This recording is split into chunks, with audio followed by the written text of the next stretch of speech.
So, I want to talk about social media's impact on the wellness culture and community lately, because originally the wellness culture and community was a really supportive and positive environment that people could go to see others who were really living happy, fulfilling lives based on the routines and the habits that they had adapted for their own life, and it was a great place for people to kind of connect with others who shared similar beliefs, values, and just gain awareness on what others were doing to live these fulfilling lives.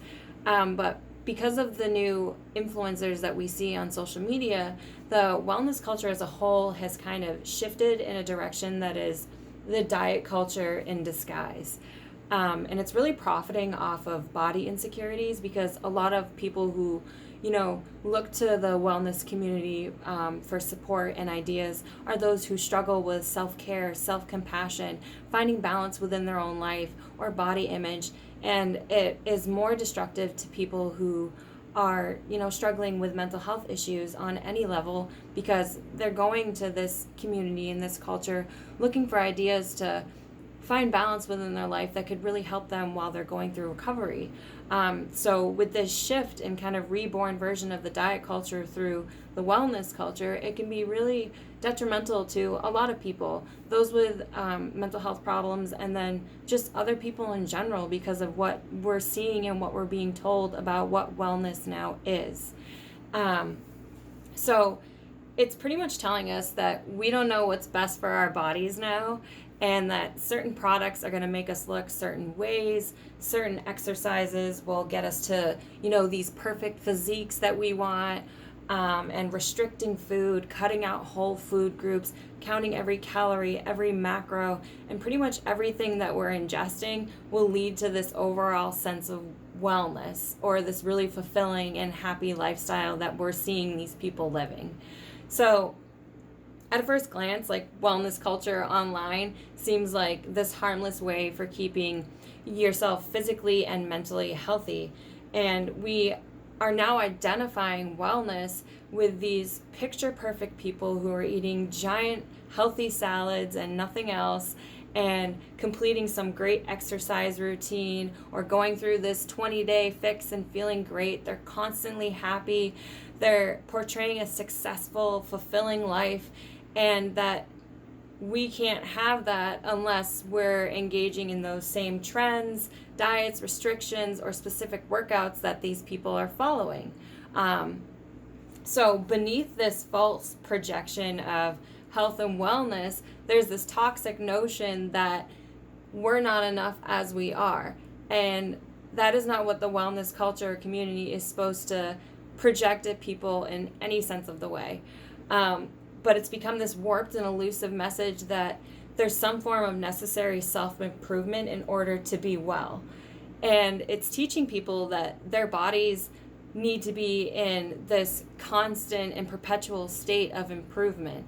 And it's suggesting that movement should be used as punishment for or prevention of being unwell rather than other reasons like for fun or personal goals.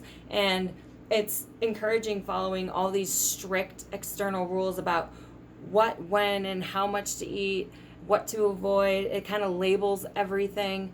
And a lot of that stuff isn't sustainable or maintainable for a lot of people just because of the lives that they're living in general, or the mental tax that it takes on you and the physical tax that extremeness takes on your body.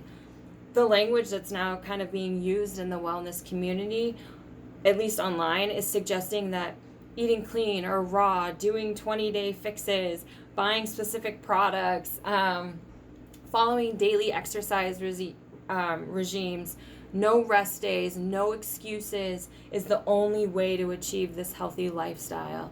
It really cuts out the general definition of self-care and self-compassion because there is this strict adherence to all of these rules.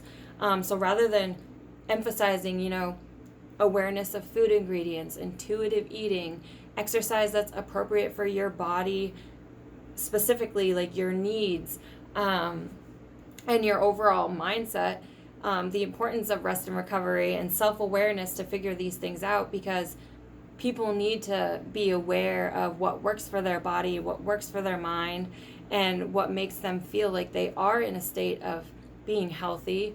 It's rather enforcing a hierarchy of good and bad with all of those things, and idolizing the strict adherence to a specific set of rules.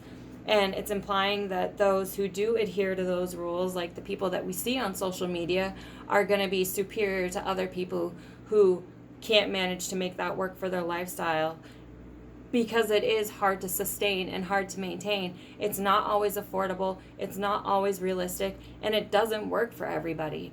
But because this is what is being kind of thrown into our face as what wellness is and what wellness requires in order to be a part of this community, it's leading people to believe that they have to live by these strict rules. And it's pretty much saying that people are more or less good and worthy based on their body and the habits that they're engaging in. It really cuts out the mindset aspect of it and the self-care part of it that is really a significant part of the wellness culture. So social media is pretty much coaxing people into obsessing over labels: clean, vegan, gluten-free, keto, paleo, being a yogi, a cleanser, the best gut health routines, the best products for hair and skin and nails, exercising for perfection rather than, making yourself feel good. That what we're seeing is people are coming out on the other side of engaging in these practices with disordered behaviors, a screwed up body image, they're malnourished, they are stressed out beyond belief, they're anxious, maybe disordered behaviors are not only getting worse, but full blown out. And as these people are as far from wellness as they had hoped to even begin with when they started looking towards the wellness community. And that's not to say that there's anything wrong with what these influencers are doing for their own lives. Maybe these 20-day fixes, these strict diets that they follow, they work and they manage to make it maintainable for their own lives. And there's nothing wrong with that. I have friends, family members who, choose to be vegan, choose to be paleo, keto, gluten-free, who really like these exercise routines or being on certain diets. And that's great. It works for them. Their lives are fulfilling and they're happy and they're healthy. And that's really what wellness is. But it becomes an issue when influencers are telling people that unless you do these things, you're not well, you're not healthy, and you don't belong in our community. So wellness isn't about the products, the routines, and the foods that lead someone to being like those picture perfect people we see on social media. It's an active process of becoming aware of and making choices towards a healthy and fulfilling lifestyle.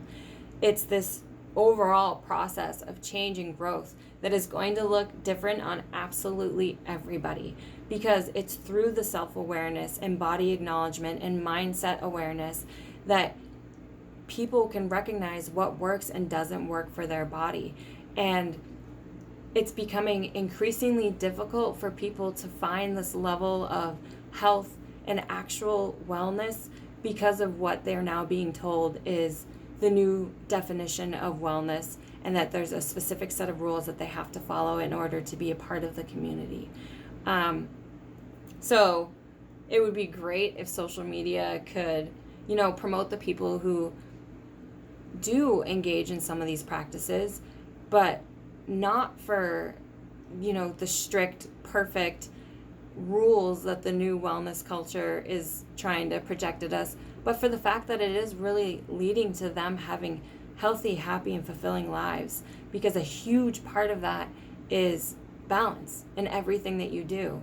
And the new wellness culture, because it's the diet culture in disguise, doesn't allow that and says that it's completely wrong and not okay. So the wellness culture really needs to start addressing what they're promoting as far as being considered well.